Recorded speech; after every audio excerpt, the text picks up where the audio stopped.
Hello everyone, आज हमारी हिंदी की क्लास होने वाली है और हिंदी की क्लास में हम जो आज पढ़ने वाले हैं विलोम शब्द के बारे में हम पढ़ने वाले हैं।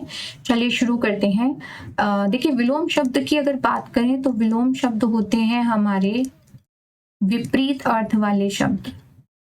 जो भी शब्द हमारे विपरीत अर्थ देते हैं किसी शब्द का, वो उस शब्द का विलोम शब्द कहलाएंगे, विलोम शब्द कहलाते हैं।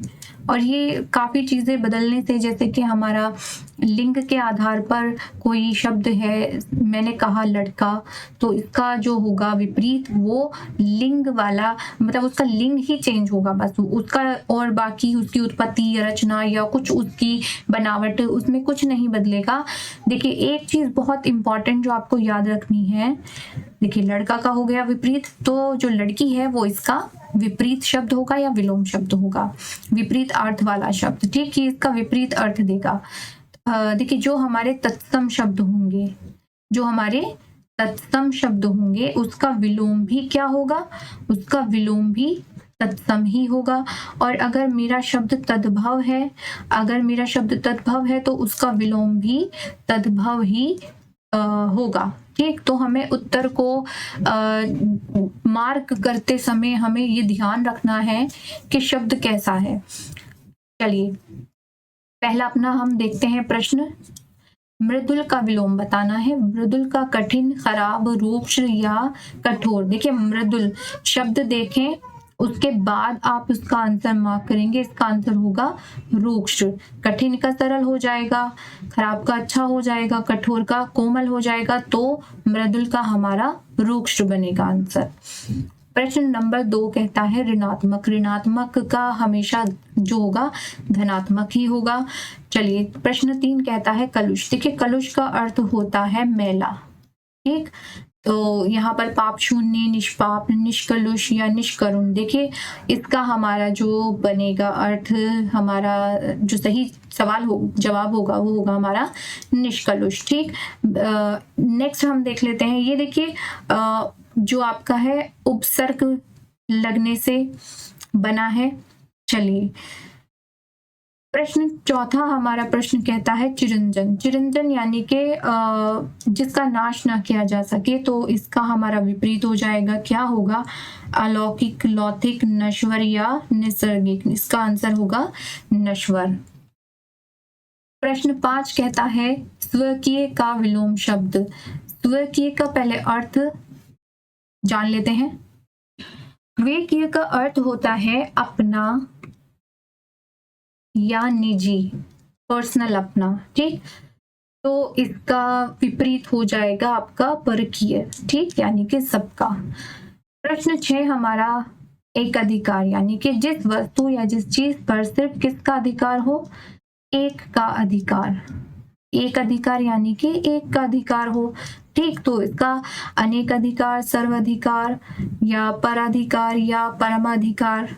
इसका आंसर हो जाएगा हमारा सर्व अधिकार, जिसका अर्थ होगा सबका अधिकार। जिस पर किसका अधिकार होगा, सबका अधिकार हो।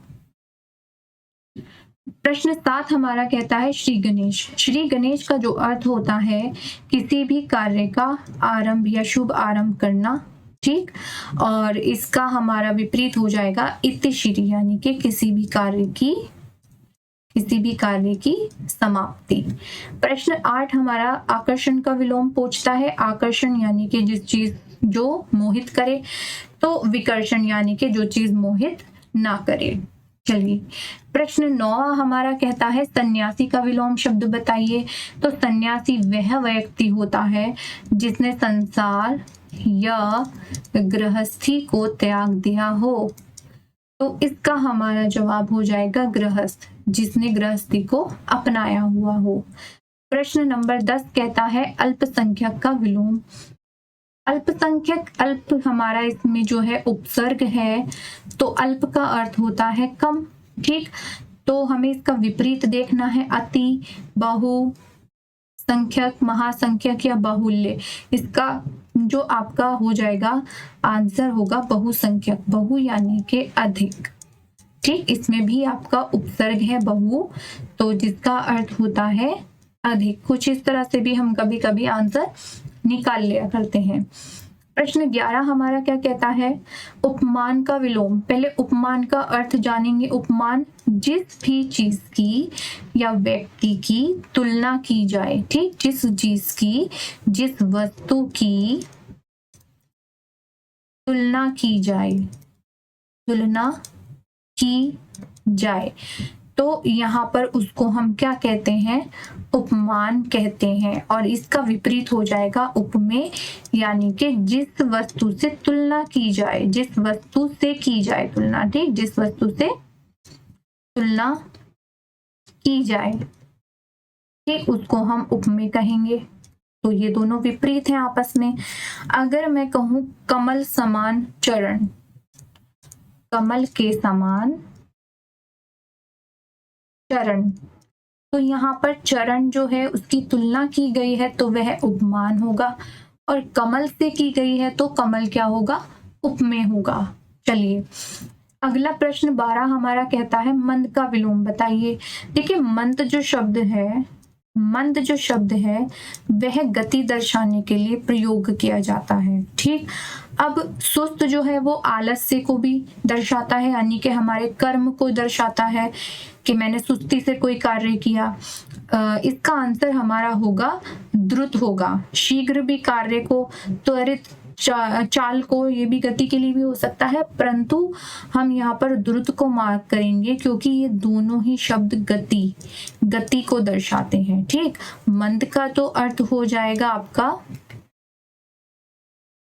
मंद का अर्थ हो जाएगा धीमे, ठीक, और इसका अर्थ हो जाएगा तेज। चलिए अगला प्रश्न हमारा 13 कहता है सूक्ष्म। देखिए सूक्ष्म का अर्थ हो जाता है बहुत छोटा आकार में, बहुत छोटा, किसमें, आकार में, जो हमें अच्छे भले प्रकार से दिखाई ना पड़े, ठीक। तो अदृश्य का तो मतलब ही हो जाएगा जो दिखाई ही नहीं दे, ये तो गलत हो जाएगा। दृष्टव्य, निश्चित, स्थूल होगा इसका। स्थूल होता है आकार में बड़ा, आकार में बड़ा, तो यही इसका आंसर हो जाएगा। प्रश्न 14 हमारा कहता है अधुनातन। देखिए अधुनातन का मतलब होता है कोई भी जो चीज आधुनिक हो, ठीक। और प्राचीन का तो नवीन हो जाएगा, भूतकालिक का वर्तमान, पुरातन इसका आपका पुरातन हो जाएगा, ठीक। चलिए प्रश्न 15 हमारा सृष्टि। सृष्टि को सृष्टि कहते हैं हम रचना को, या बना मतलब रचना होना किसी चीज की। और मरण, प्रलय, इसका प्रलय हो जाएगा, यानी कि प्रलय का अर्थ हो जाता है नष्ट हो जाना, किसी चीज का नष्ट होना, ठीक। रचना और नष्ट आपस में जो है विलोम शब्द ही है। अर्थ समझ के प्रश्न का तब उसका आंसर ढूंढने की कोशिश करें। प्रश्न 16 हमारा कहता है निम्न में जो जोड़ा विपरीतार्थी नहीं है, यानी कि यहाँ पर हमें शब्द दिए गए हैं वो एक दूसरे के विपरीतार्थी हैं, जो नहीं है वो जोड़ा हमें मार्क करना है, ढूंढ के बाहर उसको। आय का विपरीत वय हो जाएगा, बिल्कुल सही है। सरल का कठिन हो जाएगा, ये भी ठीक है। गुरु का लघु हो जाएगा, ये भी ठीक है। देखिए धर्म और अधम ये सही नहीं है। धर्म का जो मेरा विलोम होगा वह होगा अधर्म, ठीक। धर्म का अर्थ अगर हम शाब्दिक रूप से देखें तो इसका अर्थ होता है धारण करने योग्य, ठीक।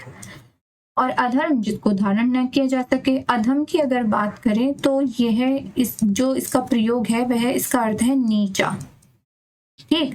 और इसका जबकि इसका विपरीत हो जाएगा उत्तम, यानी कि ऊंचा, ठीक। तो ऊंचा और नीचा ये वाला हमारा जो जोड़ा है वो गलत है, ये इसका सही आंसर हो जाएगा डी।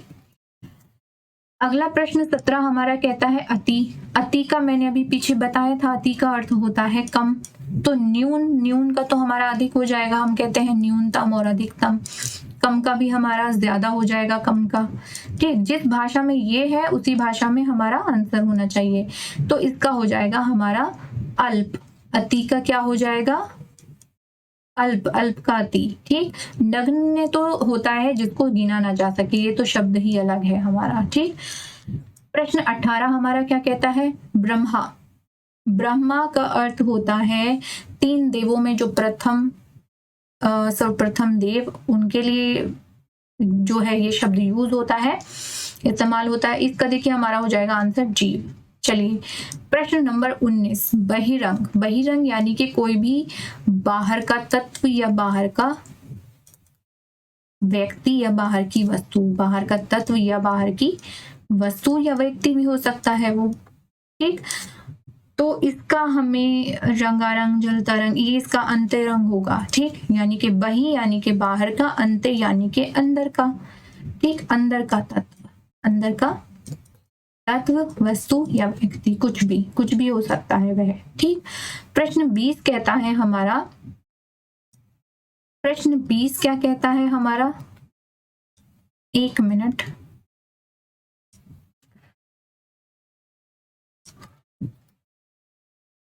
प्रश्न 20 कहता है अनागत। देखिए अनागत का जो अर्थ होता है, अनागत का अर्थ होता है जो अभी आया ना हो, जो अभी तक आया ही ना हो, अभी तक आया ही ना हो, हमारे पास ही ना आया हो, वह हमारे लिए अनागत होगा।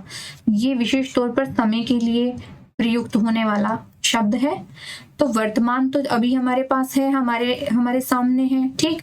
तो वर्तमान नहीं होगा इसका आंसर, भूतकालिक भी नहीं होगा, इसका आपका होगा आगत, ठीक।